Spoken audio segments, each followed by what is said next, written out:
Hi there, welcome to today's video. Today I am setting up my bullet journal for the month of September. This theme that I chose has been living rent-free in my head for I think about a year and a half now. I found the image on Pexels and I've been staring at it on and off for the last, like I said, year and a half. I really wanted to do a theme around it, but I could never really figure out how I wanted to execute it. Then Archer and Olive had their fall release called Attic Treasures, and one of the icons they had available was Frame Wall. So it's a beautiful red notebook with frames on the cover. And I really loved it, and it helped me stop second guessing myself, and I decided that September will be the month of Frame Wall for my bullet journal theme. So I'm starting off by building a background. I am using Distress Oxide ink in Spun Sugar, and I'm just slowly building up the background. And I didn't want the background to be too even, but I also didn't want it to be obvious where I put the sponge down when I started. I kind of wanted it to have a bit of a worn wallpaper look to go behind the frames and the couch that I included. I thought about drawing it because I was pretty good for being on schedule this month. But again, I have stuff to do, so I drew it on my iPad using Procreate and then printed it out and cut it out with my Silhouette Cameo. So now I'm going in with Victorian Velvet, which is a Distress Oxide color, and I'm stenciling one of the Stampers Anonymous stencils over top of the background. And it gives a really cool layered effect, and it does give it a bit of that worn wallpaper look. I was toying with the idea of one of three colors, 2 greens, 2 reds, or this pink and purple. So I actually ended up swatching the 3 different colors and then looking to see how the couches look and how the frames look on the different backgrounds. I found that the frames worked pretty well, but I preferred how the pink drew out the light pink frames. And I really liked the green couch on the pink the most. And so that's what I ended up deciding. The stencil was great to layer with. It is in a half drop pattern. And so when I was making my background and I wanted to be even, I just made sure to keep away from the top and the bottom sides as well as the right hand side of the stencil and just would line it up. And that's how I was able to get a repeat pattern of the stencil. As always, I'm using my acrylographs to do my tabs. I find that the acrylic nature of the paint pens gives my tabs a little bit more weight and a little bit more thickness so that they don't get bent or damaged that much. And you will see my head pop in and out of frame, especially when I'm trying to line stuff up or make sure that everything is covered and there are no white bits sticking out. So right now I'm waiting for the background to dry. So the Distress Oxides are a hybrid pigment and dye ink. I'm going to get more into this in a different video, and that will be coming up soon. But it still needs some time to dry, or else the stickers don't stick properly. They don't stick down properly. They start pulling or warping off the page. And so I just give it a few minutes to dry. And so I get my borders done so that those are ready. And I'm going to be stamping the heading of September. And I'm using a new stamp set I grabbed from Studio Calico. I'm not sure if it's still available. If it is, I'll link it down below. Otherwise, I'll link something similar. I really thought this stamp set was super fun because it has the blacked out letters and then it has the outlines. And I do like alphabet stamps that are more versatile. So for example, if I wanted to stamp the solid colors with, say, the light pink and then do the outlines with the darker pink over top, it would give a really cool effect and it would look different. So that's something I always look for in an alphabet stamp set, but we'll get into that in another video. As you can see, my stamping went a little bit awry, but I'm okay with it. Like I said, I was going for the worn out look of the wallpaper, and so it just is what it is. I wasn't going to be redoing that.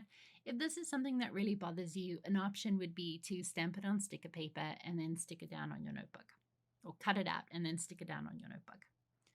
I am doing the hand-lettered cover page, which is "Don't sabotage your piece because chaos is familiar." I saw this on Pinterest and it just jumped out at me and I absolutely loved this quote.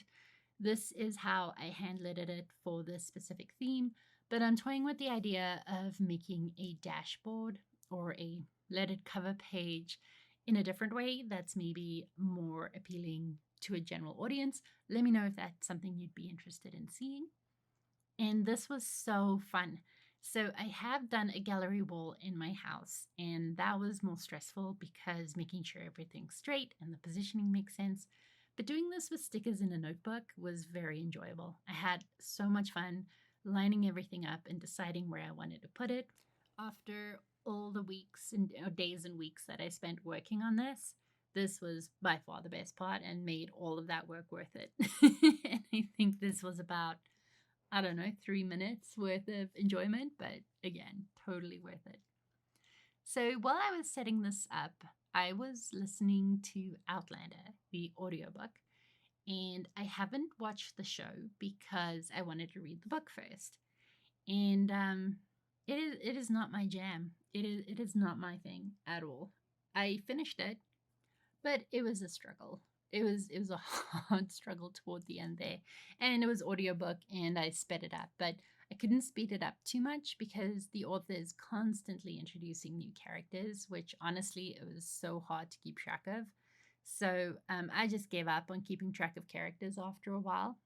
But I'm done the book now. I have a friend who recommended it to me, and I can at least now tell her that I've read it. So done, tick that off on the list. But it did make me think that I don't really remember the books I've read this year. And I know I have a book catalog in my first bullet journal setup from January, but I've actually been toying with the idea of making a reading journal, not like a super fancy, intense reading statistics one, just one where I'm like, yeah, I read this book and this was my thought. So that's an idea that I'm toying with. It'll be super simple, super accessible, I'm hoping. So we'll see if I can get that done. Now I'm setting up my calendar page. My calendar page has stayed the same pretty much since January or February when I first saw Jess at Joshikorin put this together, and I really like it. So I've been using that same calendar layout now, like I said, since about February, I think. And I decided to be a little bit extra with my calendar page as well. And I did decorate it more or less the same as I did my cover page with the wallpaper effect. And then I put the month actually in a frame, and it worked out pretty well. I was really happy with how it turned out. I used a different color because I wanted to. I used the red, and then at the bottom of the page, I put a yellow couch sticker. So keep an eye open for those. I'm contemplating putting those in my shop as a digital sticker kit. So just keep an eye on those. I'll let you know when that does release. And I will also have a variation of that available for free for a limited time for my email subscribers. So if this is something you want to get your hands on, you can sign up for my newsletter below. So what I'm doing here is I am changing out the nib of my Lumos pen. So this pen is from Tom Studios, and the idea is that instead of having 50 million pens, you can just refill this pen and change out the nibs as you want. My favorite nib size is 0.3, which I use when I'm writing, but when I do draw the lines for my layouts, I use a 1.0, and so that's what you saw me do. I was just changing out my nib. They make it very easy, very quick, and I absolutely love this pen. I'm very particular over brands that I choose to partner with or be an affiliate for, and I've been so happy to be an affiliate with Tom Studio, especially over time using the pen, and I've actually ordered some more stuff from them, like using my own money or a gift certificate that I was given from somebody not affiliated with Tom Studio. And I've been really impressed with their products. There are a handful of brands that I feel very strongly about. And I feel like that list has been pretty stagnant for a while. So it's been fun to pick up a couple new brands, Tom Studio being one of them, and then not at all journaling related, but passion shoes. So that has become my other hyperfixation. So I'm changing out the sponges so that I don't cross-contaminate or get a color that I wasn't expecting. And I'm focusing majority of the color away from the edge, so more toward the middle of the page, just so that again it gives that faded look as your eye moves to the edge of the page. Again, I still went overboard, but it is what it is. It was fun. It was fun to work on this, especially given the subject matter that I was listening to. I definitely needed a creative outlet to deal with what was going on in the book. Once I was done with the stencil, I did end up cleaning it. And the great thing about these distress inks is that it just washes off and it's super easy to clean. And then it just dries, you put it away, and you're good to go for next time you want to use it. I do recommend cleaning your stencils if you're using the distress inks, because the inks will reactivate on the plastic of the stencil if you put a different color in there. So I had red on mine, so if I go in there with a light pink or a yellow, it will smudge and make a orange color, I guess, if I'm using the yellow. This has been one of my favorite ways to do creative journaling and incorporate more color into my journals. And I really do love my distress ink. I think I've managed to collect all or most of them now. And I'm one of those people where out of sight, out of mind. So if I don't see them, I don't know where they or what colors I have, or I forget where they are. And so I finally bought some shelves so that they can be more front and center and easier to see what colors I have and where the colors are. I'm lining up my stencil again here since I wanted the bottom to be one continuous strip. And so it's the same technique that I used on the front page. And then something I haven't spoken about is masking. So I used the sticky notes to mask off the areas that I didn't want the colors on. And so I'll be saving those stickies for next time I do this. Here I am stamping the days of the week. I'm using one of my favorite Studio L2Es. I believe this one's sold out, but again, I will link something similar down below. And I know it might seem tedious watching me stamp each individual letter, and I've definitely sped up this part of the video because it can be a bit much and takes a bit long. But I've said in previous videos, this is very meditative for me, and it's just fun. You don't have to think about it or overthink it, other than spelling, of course. But yeah, it's something I enjoy and something that I will continue doing in my journals, and something that I will shortly be releasing videos on to help you if stamping in your journal is something that you want to get into. As I mentioned earlier, I do put a frame around the month for my calendar, and I'm just using a brown Archer and Olive acrylograph to draw the frame in. Since my stickers mostly had frames in a goldy yellow and a brown, I kept the any frame that I colored in by hand with an acrylograph, I kept to that color scheme. And then it looked a bit stark with the white background, so I went in with a peachier tone and added in a background like I had on my frames. And then, of course, I had little areas where the paint went over top of the stamp, and so I went in with a black acrylograph to outline it. It was a little bit of an ordeal and maybe not completely necessary, especially when you're looking at it from far away, but I wanted to fix it. Again, I waited for the background ink to dry completely before adding in my stickers so that my stickers would stay down and not start to lift off of the wet ink. And just adding some frames next to the month frame. And as you can see, I have a couch in the bottom right-hand corner. Kind of disappears. I wish the stencil design was a little bit smaller, but it is what it is. And those were the stencils I had. And so I just used what I had. And I thought it would be cool to go in and draw these lines just to fill out the space. I'm not a white space person. I don't particularly care for white space. It's definitely something I need to work on as a designer for sure. But if I had my choice, there would be no white space. I'm using my B5 ruler to go in and add boxes. So this notes column is basically just for things that I need to remember for that week.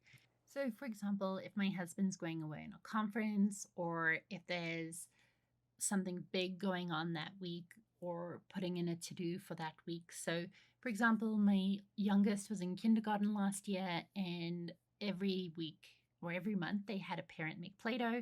So my week to make Play-Doh went in my notes column. So it's just a little catch-all place to, something that's not specific to a day maybe, but definitely something that needs to be done for that week. And I normally only use my calendar for specific things like doctor's appointments, swim practices, council meetings, anything along those lines. I don't really put due dates in there. I'll use my notes for due dates. My next page is my monthly overview page. Since I redid my content planner, which I'll link up above and down below if you want to go check that out, I feel I have a better handle of my goals and my to-do list and what I want to accomplish. And so I'm really excited and I'm feeling really energized to properly use this page again. So on this page, it's basically important dates that I need to remember for the month. So for example, my son has swim tryouts, it's my sister's birthday, it's my friend's birthday. There's a whole bunch of stuff going on. And then I have my art licensing to do. So I haven't really worked my art licensing into my goals just yet. I decided to break my goals down even smaller and take even smaller baby steps. Otherwise, I just get overwhelmed and shut down. So while I might not use this art licensing to-do list for September, it's definitely something that I'm going to keep putting down so that it's there when I'm in a position to use it. I also look at the goals I want to focus on for September, and that is putting out content consistently and also trying to get ahead on some of my content to-dos. And then the final part of my monthly overview is my general to-do list. So one of the things I need to get done is planning for the stuff that I'm in charge of for parent council. So it doesn't have a specific date yet, but it's just some groundwork that needs to be done before the event, which is only in May. So I have a lot of time to plan it, but that doesn't always mean much for me because if I know something's a long way away, I will procrastinate. And I don't want to do that with this. So so that's just an example of something that I would put in a to-do list. On the right-hand side of the page, I leave it blank because this is where I want to work on my one little word. So that is a program designed by Ali Edwards, and basically it's to familiarize yourself and basically internalize what your word of the year is. And mine is courage, and I will be honest with you, I have done squat for it. So that also, I don't want to say it's a goal, but it's something that I want to get done or would like to get done. It's not important enough to do it, but it's definitely something I want to do. So if you look at the Eisenhower matrix, this would be considered as important, but not urgent. So I'm trying to figure out where it fits because it is something I want to do, and preferably before the end of the year, but time is ticking. It is what it is. So after the excessive maximalist cover page and calendar page, I actually turn around and go very minimal on the rest of my setup. That's because these pages are used in a lot more functional capacity. I use these pages to stay on top of what I need. I have come to rely on my weekly layouts so much just to stay on top of things. I feel things are only going to get busier. We're coming off of summer, we're going into school, we're going into swim season. So I think things are just going to start getting a bit more chaotic. And so while I incorporate some of my theme into my weekly layouts, it's not taking over like it did my calendar page, for example. And I didn't have to do my calendar page so maximalist, but I wanted to, so I did. But again, weeklies tend to be more functional, and because the weeklies are basically the same layout over and over again, it gets kind of tedious if you're creating these elaborate spaces to have to recreate week after week. So I just decided that my weeklies will be minimalist for functionality and then for, I don't want to say laziness, but let's say practicality. I like that word more. It's more practical. Again, I'm cutting my tabs. I have really, really, really enjoyed having tabs in my notebook. I prefer to cut tabs into the notebook so that they don't stand out or stick out of the page edge. When they do, they're more likely to get damaged, and I hate that. So I like to cut them in. I guess I could just cut a straight line and then put a tab in, but I don't know. Maybe that's something I can try in the future, but for right now, I'm going to stick to cutting in my tabs. I also use a corner punch to make the corners round so that they match the overall design of the notebook. It's something small, but I don't like when the page edges are square when the rest of the notebook is round, if that makes sense. It doesn't feel right to me. I really do fight off my perfectionist tendencies, especially as like an avid acrylograph user and an avid stamper. I fight my perfectionism every day, and that's just the one thing I have to give my perfectionist side of my personality is the rounded corners, because they're not that much more effort. So that is why I round my tabs and round my pages with a corner punch. So here I am starting to incorporate my monthly theme into my weekly layout. I decided to put a picture frame around the calendar for the week or the month. And then also I put a frame around my habit tracker. It's so small and so minimal, and I feel like it carries it over nicely. It doesn't feel like the page is missing something. And I do go in and I add some of the stickers that I've been using. Once the frames have dried, I go in with a black acrylograph just to outline them so that they match the general feel of the stickers. I was really happy with how this turned out, and I'm really excited to use this layout next month, or I guess shortly. I've been so terrible with my time that I've been releasing my monthly setups after the new month starts. So it's kind of weird to wrap my head around the fact that I wouldn't be using these layouts for at least a couple weeks or 1 week, a week and a half. And so like I said, this was one of my goals, is to get my setups out sooner. And here we are. It's happening, at least for this month. No, it's a serious goal of mine. I do want to be more consistent and actually provide inspiration that can be used in a timely manner. So just happily coloring in with my acrylographs. Because it's a smaller space, I just use the acrylograph as is. When I'm coloring in larger spaces with an acrylograph, I am more likely to use a paintbrush and a little bit of water. It's actually very effective and works quite well. And there is my cat again. She's made a ton of cameos in this video. She's been pretty good about leaving me alone for my last few videos, but for this one, she desperately wanted attention. I like to think that my cats, at least, are very sensitive to feelings and emotions, and listening to that audiobook was pretty trying at times, and so I think she was coming in to check up on me. Either that or she was just trying to get paint all over the place, but you know, I'm going to be the optimist and think she was trying to be supportive of me. So I'm carrying over my use of the stamps. For my to-do list, I am using the bigger stamp set. And then for my days of the week, I go in with the smaller stamp set. Last month, I didn't include the dates, and I actually really missed having them. And so this month, I go in and I put the dates. The best part about the smaller stamp set that I'm using is that it does have the number option. The reason why I'm using this stamp set consistently, the Studio L2E one, is because it has the bigger letters, it has the smaller letters, it has the punctuation marks, and it has numbers in both sizes as well. It's definitely one of my favorite stamp sets, and I bring it out quite often. And it's sad that they've been discontinued, but I understand life happens. So I'm adding in my border, and for the last few months, I've just been stamping the first letter of the month. So A in August, and an S in September, and I find this is good enough. I know that sounds silly. It's like, well, why wouldn't you know you're in September? It happens.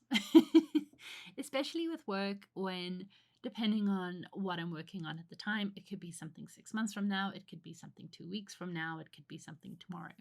And so when I'm looking at my to-do list, kind of need a reminder of where I am so that I don't lose track of time, which I have terrible time blindness, and it's definitely something that I need to work on. I was hoping that going on ADHD medication would help time blindness, but it doesn't. So add it to the list of things I want to do. I go in and just draw a rough line across the top, and I thought this was a perfect boundary for the boxes for the days and kind of finished off the layout quite nicely. I'm adding in some of the washi I designed. I'm toying with the idea of creating a paper pack so that people can cut their own washi to size or use it however they want. So again, stay posted on that because I'm really liking that idea. And then I really love when there is some breakup between the white space, because sometimes, I don't know, I get really tired, especially if I'm staring at my computer screen for extended periods of time and all the lines just blur into one, and then I'm writing on the wrong line. So having the gray as the background is actually really helpful for me, and it looks nice, so double bonus. So this is the general layout that I carry on throughout the 4 weeks in September. So I don't show those because it's the same.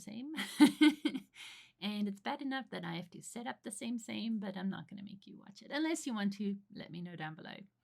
This is the last page that I set up for the month. This is my review page. So it's different from the monthly overview. This is my monthly review. Here I look at my biggest accomplishments for the month, other wins that I've had, no matter how small, how I feel about the month as a whole, how I'm choosing to celebrate my wins for the month, and then a focus on what I want to look at for next month. So what I want to focus on for next month. I have not been using this page consistently. I tend to be very hard on myself. So when I even looking at it, like how do I feel about the last month? If I had to reflect on the last few months, I would probably be disappointed in myself for not achieving more of the goals I've wanted to, or even being close to achieving the goals I've wanted to, which isn't fair because I have learned a lot and I have come a long way. So it'll be good to have that space. I know a lot of people do gratitude journaling and stuff like that, but the way my mind works around gratitude is I end up feeling guilty about things that I'm upset about. So I end up being very dismissive about it to myself, and then I internalize it and end up in a very dark space. So I need to definitely work on a healthier mindset around the concept of gratitude journaling, because you can be grateful for what you have, but you're also allowed to have your feelings about whatever's going on.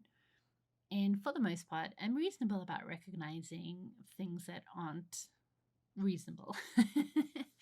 So there was this one renovation that I wanted to do to our house, but it is so far out of budget. And I spent like an hour being upset about it, and then I got over it because really it's not a necessity, so it's not a big deal. So, I just need to come up with a healthier way of looking at gratitude. Don't get me wrong, I'm extremely grateful for what I have, like beyond grateful for what I have. It's just allowing myself space to be disappointed about things that come up. Being less dark and introspective, I will talk about the right-hand side of the page. I use that for memory keeping. So anything that's come up during the month that I want to include in my journal or something that I want to remember, that's what I use the right-hand side of the page for. I have not been using it to its full intention. And so that is also something that I want to work on because I put it together, so just use the page. So that is my setup for September. I hope you enjoyed today's video. I do apologize for the moments where I got a little bit dark, namely about Outlander and then about gratitude journaling. Those are definitely topics for another video, but I hope you enjoy my flip through. If you have any questions on any of the elements that I've created, please don't hesitate to reach out down below. I am more than happy to share. So thank you so much for watching today, and I will see you in the next one. For more monthly inspiration, make sure to check out one of the 2 videos down below, and I will see you over there.